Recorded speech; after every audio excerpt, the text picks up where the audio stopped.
Hey guys, welcome to the channel. My son wanted me to make this video just so he would remember how to do this in case something, because I am getting old. Okay, these are what we call cheddar bomb 420s, or 420 cheddar bombs, however you want to put it. It's a real simple biscuit recipe and you're going to love it. Everybody does. It's always a hit.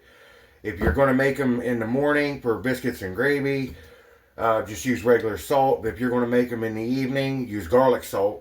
Because garlic salt, especially with your spaghettis or your chilies or whatever you want to use them with, it works out real good.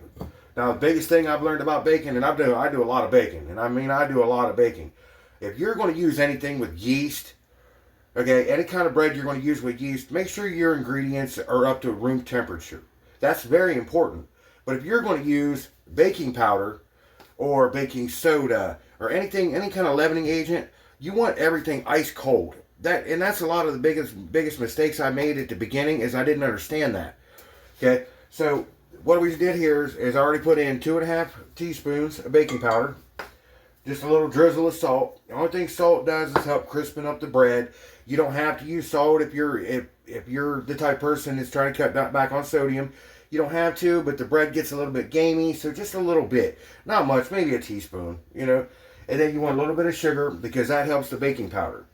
What it does is the baking powder and the sugar, when they combine, it really helps the bread pop and rise a lot faster. Okay? And then, here is the secret ingredient. Okay? The butter. I keep mine frozen because, like I said, the temperature is very important. You take and just peel it back, and between 1/3 to 1/2 cup, just grate it in there. Okay? Like I said, it frozen's better. It works a lot easier. It depends on your butter content. You can go more. You can put a whole stick in there if you want. It's your kitchen. Me, about a half stick is about right for me.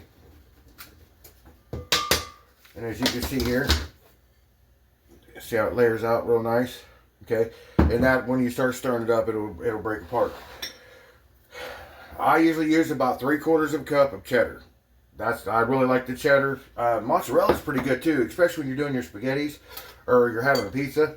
You just want to whisk that up a little bit, right before you just want to mix it up a little bit before you put your milk in. Okay? Again, with your milk, make sure I always make sure my milk's ice cold. I mean, ice cold.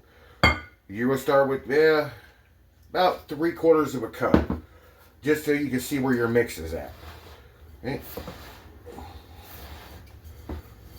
I'll take a second here. Okay. Okay. Just gonna put the rest of that in there. You might need just a scotch more. You don't want them too runny. You just want them to where they'll stand up. That's all you want. In this situation, we're going to need just a little bit more.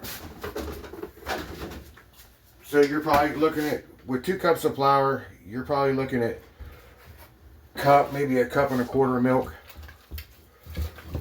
You don't want them too sloppy because they'll fall on you. Yeah. So it looks like, yeah, that might have been just about perfect. As you see here, see the texture. You see how they fall? That's about what you're looking for right there. You don't want them to fall off too easy.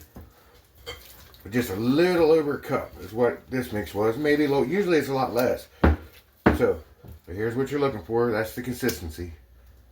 See how it falls off there real nice and easy? Okay. Now me, I'm a skillet cook. I like to cook in my skillets. I got baking skillets that I like to use. So that's what we'll do. We'll take here and we're gonna use an ice cream scoop because I don't like to mess with the biscuit doughs and stuff. Here, just about to see how far apart they are.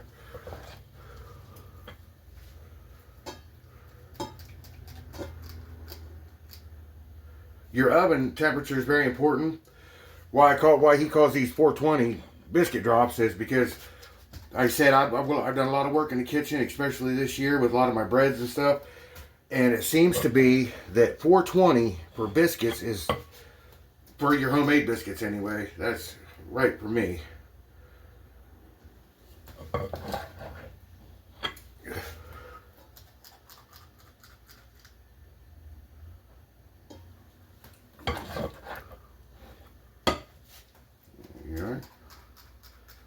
I see how these are falling. That means my mix was a little soft. They may spread out a little bit, but it's still going to make a pretty good biscuit. Then and I'll be back. We're going 420 for probably 10 to 15 minutes. That's about it.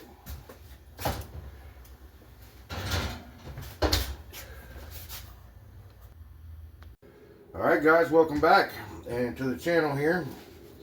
These are the ending result of the 420 drop biscuits. The 420 cheddar bombs, I should say. That's what my son likes to call them. I think we know why. You see here, and then you break these babies apart. Look at that. See how that cheese just melty and good. This is why everybody likes them so much. So there you go. I want to try a little bit of one of these here. One of these that's cooled down a little bit because they are pretty hot, yeah. See, great consistency. The bottoms of them having that crust, man, these are really good biscuits.